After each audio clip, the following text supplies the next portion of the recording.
in space. Come back soon. That I will. No one can hear you dance. I visited my cousin here today from another satellite.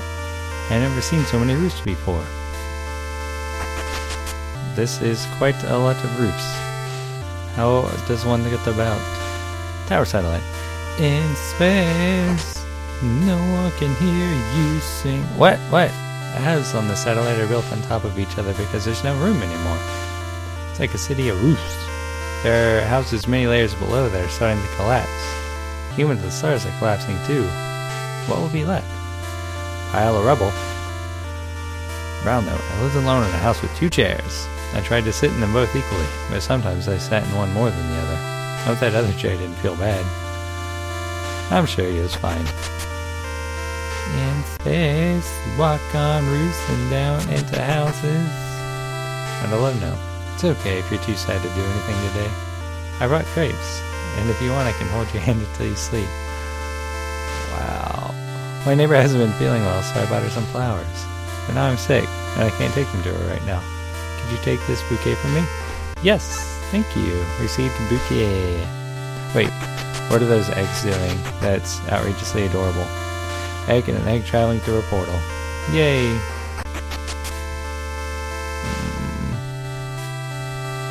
Oh, is that you, Ami? Come in. It's not me, Ami. Oh, I thought you were my neighbor. She was sick, so she told me to give you these flowers. Oh, a bouquet of roses. They're so pretty. Here, why don't you take one for your trouble? Thank you. Caned white rose. It's pretty. It kind of looks like you. You're like a white flower.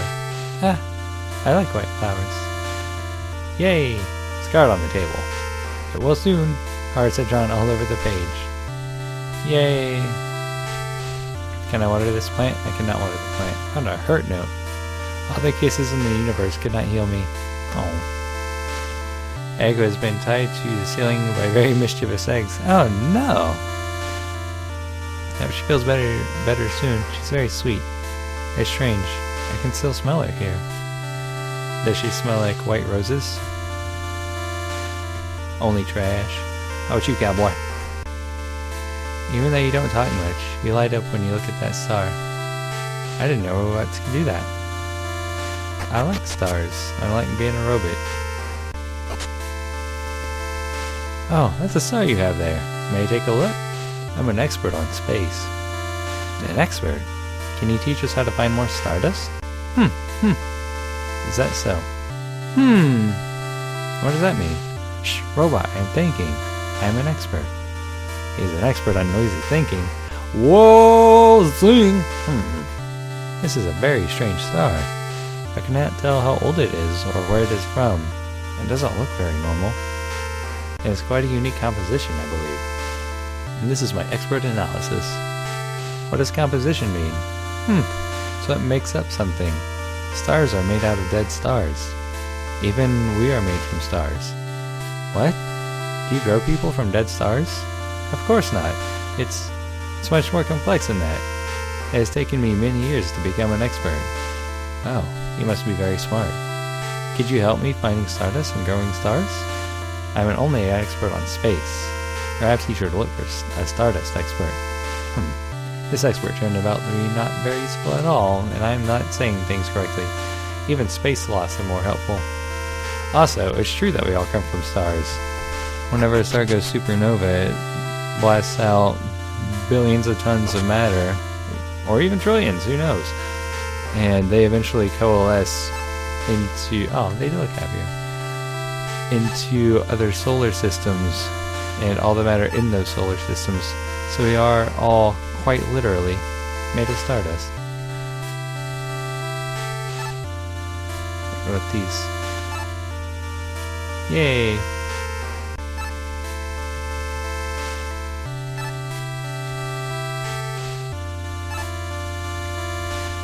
Painting of an egg experiencing revolution. Lately my plants have been looking very sad. Oh, thanks for watering my plants. You're such a useful robot. It's funny, you look so happy while you do it. Here, please take this as thanks. Obtain stationery. Alright. I can write my thoughts. There was a trash can in there. Found a green note. I think flowers are growing behind my eyes. Their robots are spreading painfully orange. Roots? Roots, not robots. I wonder if I could just pluck their tiny fingers from my capillaries. They're too tiny. Also, a homeboy was not rolling with me. Alright. I want to write a letter, but I ran out of paper. Oh, you have paper? Yes! Thanks. Now I can write my letter. Here, let me thank you. Oh, yes. Who do you want to write this to? Lily and Matt. Right. They moved to another satellite, but I've seen them around. Lily used to come by and water my plants, and Matt fixed my fridge. What would you like to say? I don't know. What do you usually write in letters? I like to talk about what I had for lunch.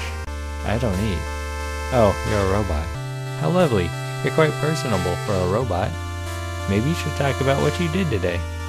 Today I met my star friend. Yes. Your star is very cute. I'm going to draw a picture. What did you do with your star? Me hid from sloths. I don't think there are any sloths around here. Anything else? I talked to different creatures. Good. And looked through some trash cans. Strange. And now I'll close with some well-wishing. And done. There you go. Contained a handwritten letter. Be sure to drop it off at the mailbox. Thank you. Sure. Take care now. I'm gonna keep looking through trash cans. Beep. What's here? Did I talk to him? How come cats can eat the same thing every day and lick their own asses and people think they're cute? AF, but not people. Cute as... I found a yellow note. My honey's waiting for me out among the stars. Yeah. It stares through you. Black book.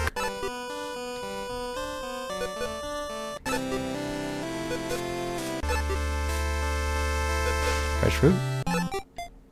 Sure, why not? Pieta Claudia. Oh, hello. I'm naming stars. There's so many that don't have names yet. How sad. I don't want them to be forgotten before they die. Does your star have a name? Let me ask. Do you have a name? A name? A word everyone can call you. You can call me the word star. Its name is Star. That's not unique at all. Let's give it another name. It will be special. Can I give you another name? What do I need it for? It will make you unique among all the other stars. You're pretty important. Oh. Why don't you choose a name? Me? Yes. I would like that. Let me think. How about... And done. How about Bot Star? Yes, thank you. I like how that sounds. Hey, buddy. I'm the president. President? Of what? Of this satellite. How did you become president? I own a key that can open any door. That sounds useful. How did you get it? It doesn't matter. I'm an important president. You should bow to me. I guess I should do what he says. What now? You are pardoned. Pardoned? From what? Death. Oh. Good. Good. Aren't you going to ask what I pardoned you for? God told me I was pardoned from death. Yes, but you are condemned to death because you crossed this threshold. Be gone, before I condemn you to death for crossing the threshold again. What a strange man. He is president, though. President? It's like a king. Do you have a king? No, I do not have a king or a president. You have both? No, you only have one. It's a type of ruler. What do you measure a king or president with? Well, justice, I suppose? This president has been very just to me so far. We should leave before I'm condemned again. Found the presidential key. Yep, there we go. This presidential note in the trash. The president's key can open any door on this satellite. Don't tell anyone that's in the upper bookshelf, second from left. Oh, got it. Okay, President. President of the satellite. Oh, Lucian, I've pardoned you again. Thank you, sir. Alright, good. Out of here. What do you have to say now? Tessie, Thomas the 16th? Hello again. Glad you named your star. Same is special to both of you. Yeah. What's up, cowboy? I wonder what happens when robots are turned off. Is it just Like sleep or death, that's sort of temporary, you know? Could be. Painting a scattered corpse of an egg. Oh, that's dark. Heavy note. Swallowed a rock yesterday. Had this sinking feeling inside me since then. Womp womp.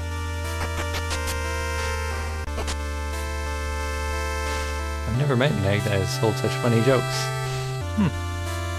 Black note. Are robots scared of dying? No.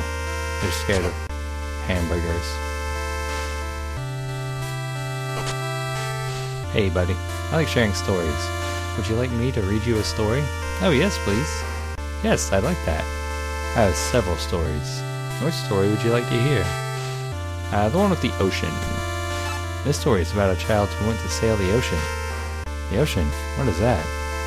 It's a large body of water, I think. A body? It is a person then? No, it's like a tub, except much larger. Here, there's a picture. Look, there's stars in the sky and water. That is a lot of water. Anyway, here's the child on the boat. The boat traveled for a long, long time through stormy waters and calm, sunny seas. The child landed occasionally, staying only for a few days at a time on islands before taking off again. After a long journey, the boat approached end of the world. Awesome. Beyond the advancing horizon, the waters spilled out into the endless space. The young adventurer appeared over the edge with great fear. Why does that keep happening? Before the ship plunged over the edge of the planet into the vast darkness. The boat heaved and rocked, carried on relentlessly by the water as it rushed through the heavens. The young seafarer rowed anxiously to avoid stray debris, narrowly avoiding collision after collision. Finally, the water slowed, and the adventurer gazed over the edge at the stars below. The boat sailed leisurely on the space river through the galaxy far beyond. The young adventurer admired the star-dotted heavens above and below with great satisfaction. And this was home at last. The end. That sounds really wonderful. I would like to go to the stars. I would love that too. One with the mountain. This story is about a child who climbs a mountain. A mountain? It is like a vast stretch of land that reaches high into the sky. Here is a picture. Oh, I see. I don't think there are many of those around here. The child lived in a small village at the base of the mountain, and often liked to stargaze at night. One day, the youth decided to go to the nearest moon and collect stars. They packed all evening and set out in the morning to climb the mountain. The journey was fairly easy at first. The young adventurer climbed the foothills and began to follow the winding trails up the side of the mountain. By night, however, the path was becoming steep, and at times the child feared falling over the edge.